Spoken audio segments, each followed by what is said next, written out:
Testing. Oke, sip. Kita mulai.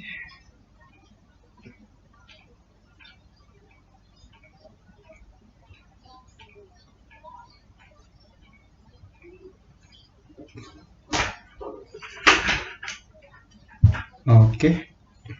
Bismillahirrahmanirrahim. Alright, oh yeah, let's go. Hello everyone, Assalamualaikum warahmatullahi taala wabarakatuh. Welcome, selamat datang saya ucapkan kepada kalian semua yang sudah mampir ke channel saya ini. Pada kesempatan kali ini saya akan membahas tentang tugas individu saya di mata kuliah metodologi penelitian dari dosen saya, Ibu Dr. Dian Wicaksi. Perkenalkan, nama saya Raffi Muhammad Syafi'i, NIM saya 1711112095, saya berasal dari Lokal D. Pada kesempatan kali ini, saya akan membahas tentang gambaran umum penelitian saya dengan judul Pengaruh Text Knowledge, Kualitas Pelayanan, dan Kinerja Akun Representatif terhadap Taxpayer Compliance pada KPP Pratama Sawangan Depok. Oke, jadi agenda kita hari ini itu ada 3. Yang pertama, latar belakang masalah. Di sini saya akan menjelaskan tentang fenomena dan alasan mengapa saya memilih topik penelitian ini. Yang kedua, itu adalah perumusan masalah, yaitu berisikan masalah yang akan saya teliti terkait dengan latar belakang masalah yang saya sebutkan. Yang ketiga, tujuan dan manfaat penelitian. Di sini akan berisikan penjelasan tentang tujuan dan manfaat yang akan didapat dari penelitian ini. Kita langsung saja masuk ke latar belakang masalah. Ya, Indonesia itu adalah sebuah negara yang memiliki populasi lebih dari 250 juta jiwa. Karenanya, Indonesia perlu melakukan pembangunan nasional secara merata. Nah, hal ini dapat dibiayakan atau dibiayakan dengan adanya pendapatan negara tentunya. Nah, seperti yang kita tahu, pajak ini merupakan satu di antara sumber APBN terbesar di Indonesia saat ini. Data yang saya dapatkan dari DTTC News UU nomor 20 tahun 2019 tentang anggaran pendapatan dan belanja negara tahun 2020 itu telah disahkan dan sektor pajak lagi-lagi menjadi tulang punggung utamanya. Dari data tersebut didapatkan bahwasanya pajak ini memiliki persentase kontribusi sebesar 83,5%. Penerimaan dari pajak ini dipatok 1.865,7 triliun atau 83,5% dari total pendapatan APBN tahun 2020. Nah, bisa dibayangin kan gimana seberapa pentingnya pajak untuk sumber pendapatan negara. Nah, hal ini nggak bisa dipungkiri nih bahwa partisipasi masyarakat dalam hal ini merupakan faktor signifikan dalam penerimaan negara karena masyarakat yang menjadi pembayar pajak itu adalah sumber pajak itu sendiri.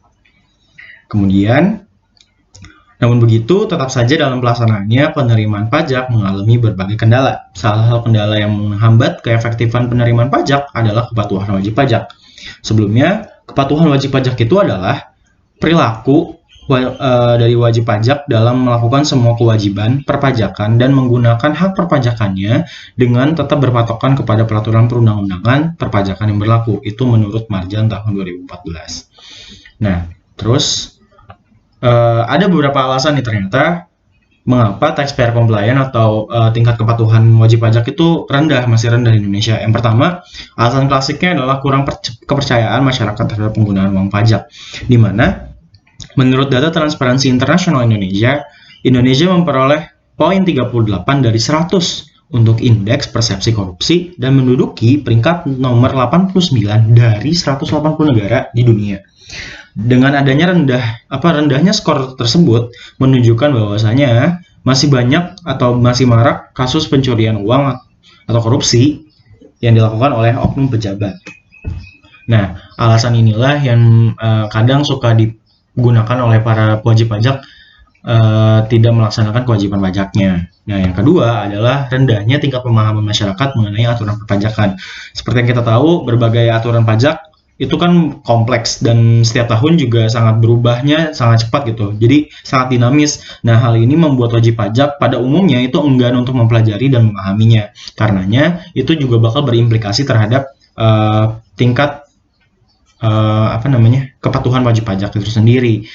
Nah, yang ketiga alasannya adalah masih rendahnya kualitas pelayanan pajak Indonesia yang menyebabkan para wajib pajak tuh merasa tidak terlayani dengan baik. Kemudian ada juga anggapan dari masyarakat bahwasanya birokrasi pelayanan perpajakan itu terbilang cukup rumit dan bahkan sama saja kayak pelayanan yang lain. Seperti itu. Nah, tapi pemerintah Indonesia itu tidak tinggal diam tentunya. Pemerintah Indonesia sudah melakukan banyak inovasi-inovasi di bidang perpajakan yang membuat nantinya akan berimplikasi terhadap peningkatan kepatuhan pelayanan pajak atau kepatuhan pembayaran pajak oleh wajib pajak. Salah satunya adalah dengan cara menerbitkan atau membentuk suatu account representatif pajak. Sekarang pengertiannya itu apa sih?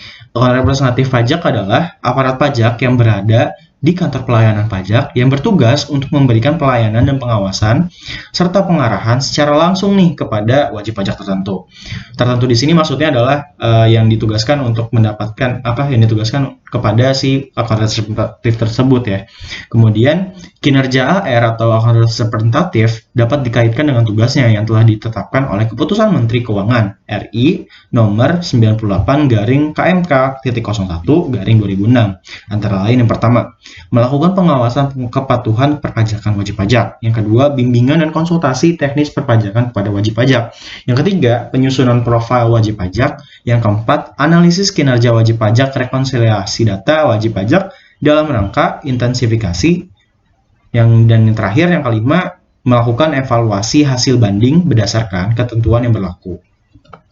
Nah, dari latar belakang itulah saya selaku peneliti itu menginginkan adanya topik yang saya angkat, yaitu saya ingin melihat bagaimana apakah ada pengaruh antara berbagai faktor yang tadi saya sebutkan itu terhadap tingkat kepatuhan pajak seorang wajib pajak seperti itu.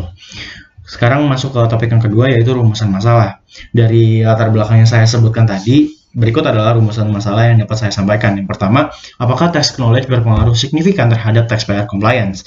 Yang kedua, apakah kualitas pelayanan berpengaruh signifikan terhadap taxpayer compliance? Dan yang terakhir, apakah account representatif berpengaruh signifikan terhadap taxpayer compliance? Kemudian, lanjut ke tujuan dan manfaat penelitian. Tujuan dari penelitian saya ini ada 3. Yang pertama adalah untuk mengetahui bagaimana pengaruh tax knowledge terhadap taxpayer compliance.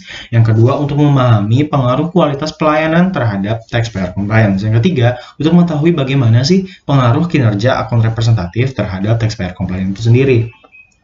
Kemudian, dari segi manfaat penelitian, untuk peneliti, yang pertama dapat saya sampaikan yaitu sebagai sarana bagi peneliti untuk menerapkan dan mempraktikkan teori-teori yang selama ini diperoleh di perkuliahan. Yang kedua adalah dapat menambah pengetahuan secara praktis mengenai akuntansi pada umumnya dan segala hal yang berhubungan dengan akuntansi perpajakan. Dan yang ketiga, merupakan masukan yang berarti dalam penyusunan skripsi guna memenuhi salah satu syarat ujian sidang skripsi guna memperoleh gelar sarjana ekonomi. Kemudian manfaat penelitian ini juga bisa diklasifikasikan untuk instansi dan pihak lain. Bagi instansi, penyusunan penelitian ini diharapkan dapat dijadikan masukan dan pertimbangan yang bermanfaat nih dalam mengevaluasi kegiatan di kantor pelayanan pajak Pratama di Kota Depok, khususnya dalam hal yang berhubungan dengan kepatuhan wajib pajak atau taxpayer compliance. Dan bagi pihak lain, penelitian ini dapat menjadi salah satu preferensi tambahan yang berguna bagi penelitian selanjutnya mengenai topik yang sama, serta menjadi salah satu tambahan informasi yang berguna bagi masyarakat yang membacanya. Demikian yang dapat saya sampaikan. Apabila ada pertanyaan, silakan bisa menghubungi saya melalui alamat email saya atau Instagram saya di @refems_. Itu saja yang dapat saya sampaikan hari ini. Kurang lebihnya mohon maaf. Terima kasih atas segala partisipasi dan atensinya. Saya Revi, pamit undur diri. Peace out.